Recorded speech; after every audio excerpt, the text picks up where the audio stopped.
Greetings and welcome to this week's episode of UC Weekly News. David Danto here, and I'm here with my partner, Dave Michels. How you doing, Dave? Last time I saw you, you were in Florida. No, yes, you saw me in Florida, but I think we had a video when I was in Brussels. Yes, we do have videos for you being in Brussels, but we were Hmm. personally together in the hot, humid, disgusting Florida version of Infocom. What did you think of that show? I mean, I've been to, as you pointed out on a video, 600 of them. Yeah.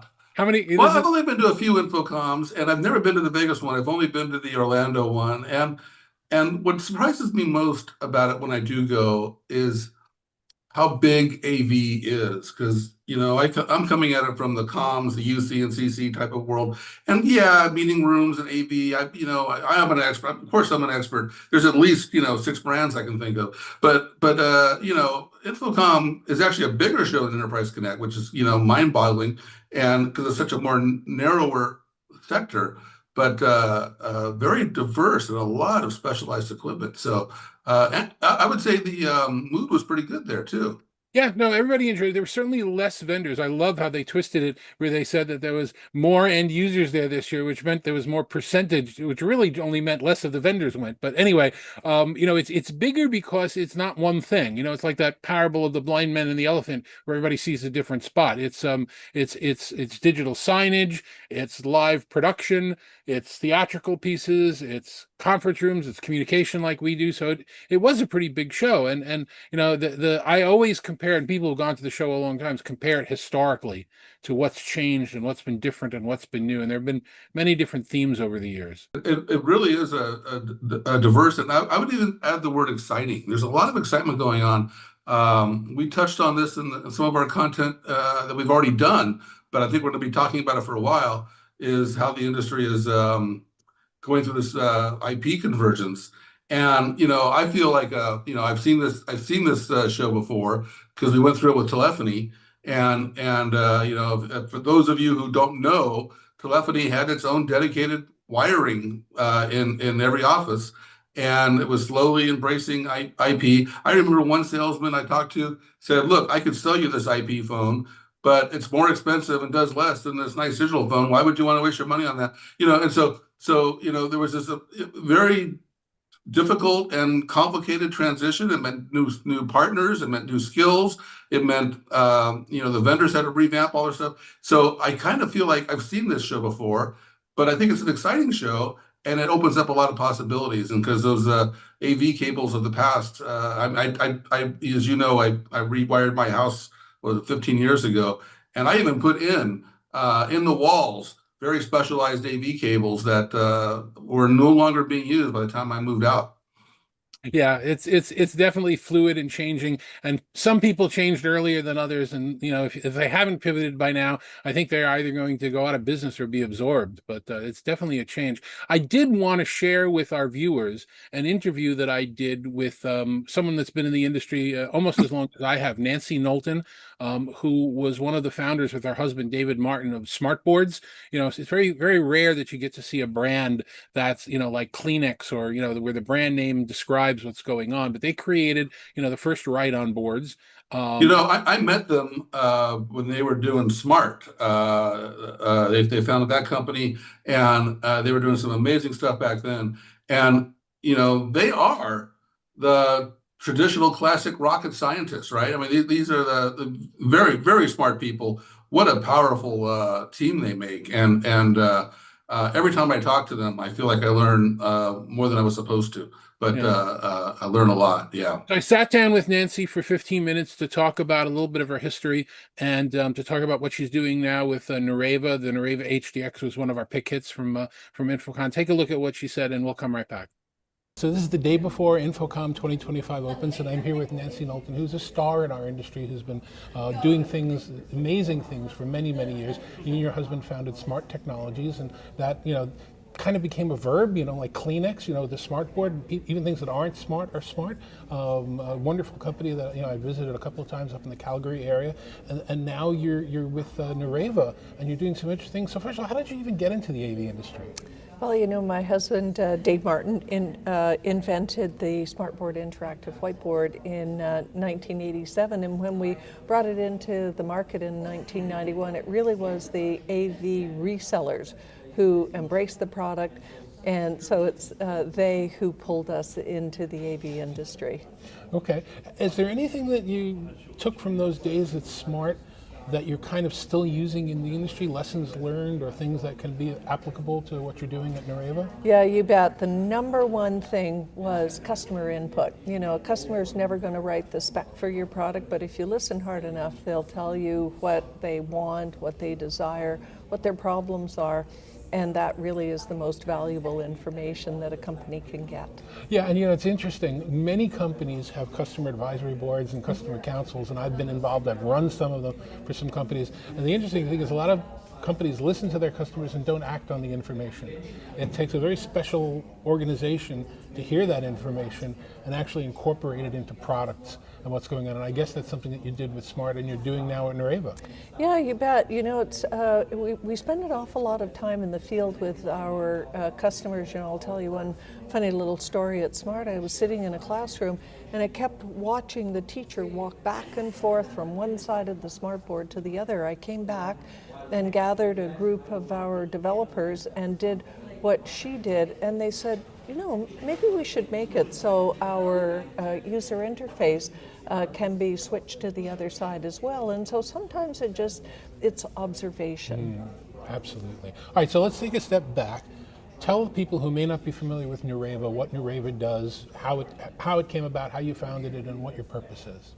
So after Dave and I left Smart after 25 years, we were looking around for something else to do. Retirement never factored into our thinking, and we had assembled a group of people who had worked with us at Smart, and the whole problem area of audio kept coming up. And we knew that there were much loved and well-entrenched products in the market, but it seemed that no matter how much we spent or what we deployed in our meeting rooms at Smart, they just were never good enough. The audio wasn't great enough for us.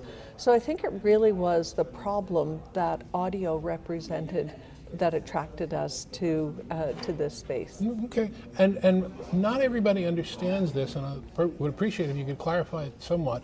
There are a lot of beamforming microphone arrays on the market right now. Some of them use AI algorithms stacked on each other. That's not what your product does. You're using something you've invented called microphone mist. What is microphone mist for the layperson to understand? Yeah, we take a whole different approach to putting microphones into a large space, and part of that comes from our heritage working with interactive whiteboards where people were up, walking around, and moving in a space, collaborating.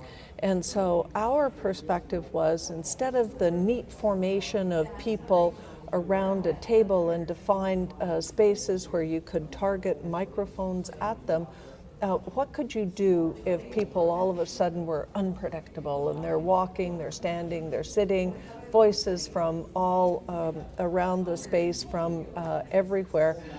So that took a different approach, and we really used a radio frequency approach to flood the entire space with what we call virtual microphones, so that there's always a microphone close to somebody's mouth, no matter where they are in the space. And it's interesting because before your product came on the market, there weren't a lot of products where you could put something on a side wall or a front wall and cover essentially the entire room based on the space. Sometimes you might need larger, more than one, but you're doing it. Yeah. Where did the genesis of that? I mean, it must have been some sort of aha moment where all of a sudden you realize, wow, we can do this with one box.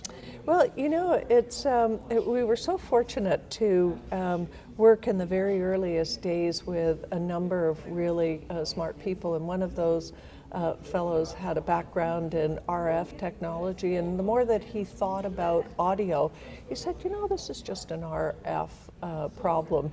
And so it's more than RF, of course, but he applied many of the same principles in conceptualizing and working on the development of the solution. Now, anybody who's used your microphones, or anybody who's seen a demo of the microphones, has seen how wonderfully they pick up somebody as they walk around the room regardless of where they are. But here at Infocom, you're introducing something that's a little different, that's kind of amazing to me. And I'll tell people now, most people aren't really aware. We kind of talked about it in the background, 6 months ago at ISE while you were still developing it, and I'm very interested to see how it's being announced now. But tell us a little bit about the HDX and the process that took you to get there and why it's different. Sure. Everybody remembers back at the start of COVID where we were suddenly virtual and we had to solve that problem. But once people kind of moved through COVID and started thinking about what their other problems were, they said, hey, we're forgetting about the in-room meeting participants. So what can we do to enhance that experience? So we started imagining and working on and creating a spec for a product that wouldn't just deliver the great audio experience for remote participants, but how could we improve that in-room experience? So now we've focused on voice lift, voice amplification, as well as assistive listening on top of great quality output. And that's the HDX series that you're announcing right now. It is. There's this great expression that science effectively developed is very difficult to distinguish from magic. And I haven't heard the product working yet. I think it's magical. If you can have something on a wall in a room and pick up a speaker and have it heard in another portion of the room without feedback removal devices, without separate DSP devices, without microphones in your stand, that's going to be pretty much of a miracle if that works really well. Yeah, and I think that it's a testament to the development of some of the technologies that are enabling us to do that. So of course this is based upon our microphone MIST technology, but there are other enabling technologies, stronger, better processors, more that can be done within the system. So yeah, it appears a little bit like magic. So what's the elevator pitch for the HDX system? What's the one or two or three sentences that describe it for somebody who's not familiar with it? Well, I would say that it's about a great remote and a great in-room experience for all of your audio needs. Okay, and as I saw in your press release today, you can have a teacher in front of a room or a professor asking a question and have his voice be heard better in the back of the room, and if the student in the back of the room has a question, the teacher will hear it better. So the monitoring is taking place all around the space, just as the microphones are taking place all around the space. It is, and one of the not very well understood issues is that professors have hearing difficulties as well, and if a student, not just professors. No, but I was in a HETMA event yesterday, and they were talking about us all as human beings at one point or another developing disabilities. I think that has to do with aging and deterioration of some of our systems. But when professors can't hear questions from the back of the room, that's not a very satisfying experience for the student or for the professor. So we're trying to address that with the HDX. Okay, so one possibly unfair question, if you don't have an answer for this, feel free, but where are people going to be able to see this? I know it's not ready yet, but it's not the kind of thing that you can ship to somebody FedEx and have them experience it. You're going to have to create some centers and some performance areas where people can go and listen to this. How do you solve that problem? Yeah, well, you might be surprised, but we can and we will ship evaluation units to some of our prospects, and we're already sending units out into the field and people are setting them up. We've long had an evaluation program where we ship our 310s and 410s out to prospects and customers. They set them up in various rooms, move them around. Sometimes they check in with us and make sure that everything is set up. Other times they don't. And so we're creating some of the enablements that will allow our prospects and customers to set the system up well as well. Oh, okay. And we will have some experience centers spread around the country. Okay, both countries, I assume, Yes. U.S. and Canada. Yes. Is it available in Europe? Is it going to be? It will be available in Europe, yes. Okay. That's great. All right, so let's just close this out by talking about the industry. I mean, very few people, and I'm being selfish here, and I hit my microphone, very few people have the perspective that people like you and I have of this being our, I want to say 30-something Infocom, I don't know, 20-something, high 20, something, Yeah. double digits, Yes. decent double digits. And the industry has changed. What are the learnings that you take? What do you see here that the industry has morphed and that you think is really important to the industry and to you? Well, you know, in the early days, we were surprised to find ourselves in the AV industry because we thought of ourselves as high tech. And really what has happened over the last 30-something years is a much closer alignment of IT and AV, where in many organizations now they're almost indistinguishable. People will recognize the special expertise of some of the people in the AV space, but it's becoming much more about simplicity and manageability, and I think that's the goodness that IT has brought into AV. Yeah, there was probably a really good pivot point about 15 years ago that the industry kind of sort of missed, that we're just sort of getting to now, where we are. You know, I personally believe, and I've got an article out saying this, that AV is a sub-education of IT. It's important, the skills are unique, but so are other skills within IT. So I would certainly agree with that. If anybody wants to find out more about Nureva, what you're doing, how do you recommend they reach out to you or to the company? Well, there's lots of ways. Of course, come and see us here at the show. Give us a call, send an email, arrange a demo. Now, remote demos of this particular product are, the new product, are going to be difficult because it's a lot to do with the in-room experience. But call us, engage with us, ask us questions. I've already met with a number of customers here who say, hey, I've got some ideas I want to share with you. So we're open and would love to hear from people. Great. Thanks very much for your time. I appreciate it. Thanks for being in the industry. And I didn't mention congratulations to your husband for winning that award recently, of being recognized for everything that he's done in the industry. Yeah, thank you very much. I'll pass that along. That was a great interview, David. Thank you for doing that. And you know, I like I said earlier, I always learn so much from her. But the thing that stood out to me on this one is her lesson learned from Smart about listening to customers, not just your engineers. It always seems like such obvious advice, but it's right up there with buy low and sell high. It's really hard to do, and a lot of companies can't figure out how to do this. And so I really appreciated her talking about that. Yeah, no, she was very clear and very soft-spoken, but very meaningful comments about where she's been and where she's going. And I think she really understands the industry, and she likes being in it. I mean, her husband just got elected to one of the Hall of Fames that one of the large publications does, and I think they've still got a long way to go. So I'm excited, looking forward to hearing the actual HDX as soon as they've got it installed somewhere. And because if that works, as we said, boy, that's a game changer. Anyway, Dave, thanks very much. I appreciate you spending some time with me today, and I, of course, appreciate you guys spending time with us on the show every week. We'll see you next week. Thanks a lot.